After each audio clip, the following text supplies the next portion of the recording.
All right, it's now time for Tech Tuesday, and this is where we speak about consumer tech and specifically tech that you spend money on, of course. And today I'd like to talk about laptops, and laptops specifically for students. If you're a student and if you need to buy a new laptop that should take you through the next 3 to 4 years, what should you go and buy? Adarsh Singh, aka UFO, who's a content creator and specialist in tech, is joining me today. Adarsh, thanks so much for taking the time. Absolute pleasure having you on Your Money Matters. I love your chair, by the way. I should ask you where you got it from, but that's maybe another conversation for another day. Let's start with this, right? If you need a laptop heading into a new academic year, I suppose it would depend on what you need it for, but what are the key metrics that you would look for, and what stands out to you right now in the market? All right, for students, I think it totally depends on the curriculum. That is the first thing. So if somebody is into designing or developing something that, needs a lot of graphical work or something like that, then they should definitely go ahead with a laptop which has a good graphics card. And again, there's a limit to it as well. So depending on anyone's budget, they should go for a high-end, like getting the flagship laptop will always benefit them on the longer run. But I think for the time being, they can go with something from the 3000 series or the 4000 series of RTX graphics card. And someone who is highly into coding, programming, they don't really need a lot of graphics intensive thing, right? So something which has a good processor will definitely help them out. So they can probably go for a i5 13th generation ideally, so that it serves them for their entire academic period of developing things and learning the necessary softwares that the curriculum will teach them. Okay, some of the things that you mentioned are not cheap, others, especially the GPUs are pretty, the graphics processors are not cheap. So how much should you be willing to set aside to buy hardware right now? I think if you're going for a portable setup, like since we are talking about laptop, right, it's all about portability.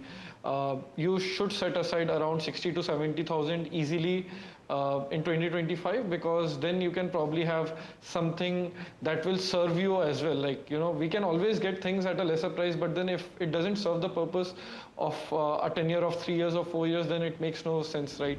So definitely a budget of 60 to 70,000 would give you enough of RAM, enough of internal storage, and a decent graphics card that would just do the job right. Okay, you mentioned RAM, so let me ask you that. Of course, RAM is going to support the processes that you run simultaneously. And so, therefore, how much is good? Because even about 2 years back, you were talking about 8 GB, but now the standard is 16 GB. And we're talking about the requirement for more processing capability. So what is good? I think ideally for anyone at this point of time, 16 GB is the most ideal start. And since the new laptops are all DDR5, right, so they can be expanded as and when the load keeps on increasing. So that is one good part. So you don't really need to invest then and there when you don't have the need. So probably a year later, when you feel your laptop is getting a bit slower, the processors are not happening on time, you can just increase your laptop. But yeah, 16 GB should be the bare minimum, and 1 terabyte of SSD, that helps. Like for portable laptops, I think 1 TB is enough for any student as well, just to keep it side by side. Yeah. Okay, point made. So then, from that perspective, based on what we've discussed and that 60 to 70,000 budget, if you're willing to stretch that as well, Adarsh, what are the top laptops that stand out right now? Okay, so I've personally used HP Victus for quite a long time. I think they've been doing a phenomenal job in terms of service, because in India we also have to look at the aspects where the brands are serving you right as well, right? Then there's Lenovo LOQ. They recently launched it, so I did attend their launch, and the laptop felt very nice. It had, however, it was not the latest spec laptop, but it was very well balanced. So you can probably go for a i5 12th generation with 24 GB RAM, a 3050 RTX. It will cost you somewhere around 70,000. It is nicely balanced. So yeah, these two brands are typically what I would definitely recommend as of now. And then there's no ceiling to where you can land up when it comes to laptops. So specifically, Adarsh, there are a lot of people, because they use the Apple ecosystem, they tend to, and particularly young people, right? Because you've had the advent of Apple as particularly over the last decade or so. So a lot of students that are probably going out to buy laptops right now would consider staying within the Apple ecosystem. Why have you not spoken about the Mac? Okay, so the thing is, when you talk about Mac or Apple ecosystem, right, you have to invest in the softwares as well. And the good part about Apple is that, yeah, you will get a student discount when you're purchasing a device, right? So you can go for an iPad or something like that. But then the best processors like the M3 chip or the M1 chip, they all are 80,000, 1 lakh rupees, something like that. So it's not really on the affordable aspect. Yeah, there's one device from Apple, which is the Apple Mac Mini. So, but again, it's a portable device. It's not a laptop. You need a external monitor, peripherals to invest if you want to use it. So that's one of the reasons, and the softwares are also pretty expensive. However, you get the student discount.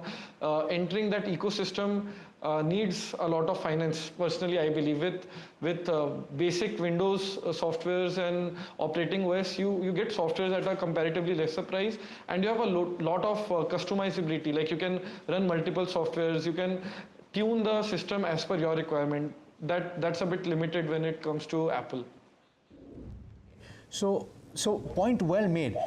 Just to drive home the point though, Adarsh, do you have an estimate of how much it would likely cost you to set up a rig or to buy a laptop that has all the functions you need? I'm talking about a Mac. Okay, so I think if we talk about that segment where we are going with a high-end Apple laptop, a Mac, then easily you need to spend around 1.5 lakhs, right? In that segment, you will easily get a flagship laptop with a 4070 graphics card, probably i5 7th generation, or like the i5 14th or 13th generation, whichever is going on right now. Traditionally, people go for Ryzen only when you go in that series. 7000 series is too good because the AMD processors have excelled in all aspects right now. The graphic capability, the single single core processing capability is too much when you compare it with Mac. However, if you are into editing, rendering, definitely the Mac laptops are excellent.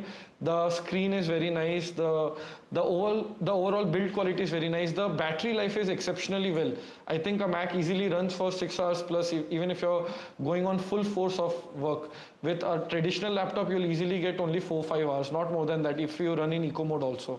So yeah, there are pros and cons to it. So depending on the person's needs, we have to, pick the right laptop for themselves. Absolutely, you have to pick the right tool. Adarsh, and that's why I spoke to you today, and hopefully based on our conversation, we've helped our viewers make the right choice. Thanks so much for joining me today.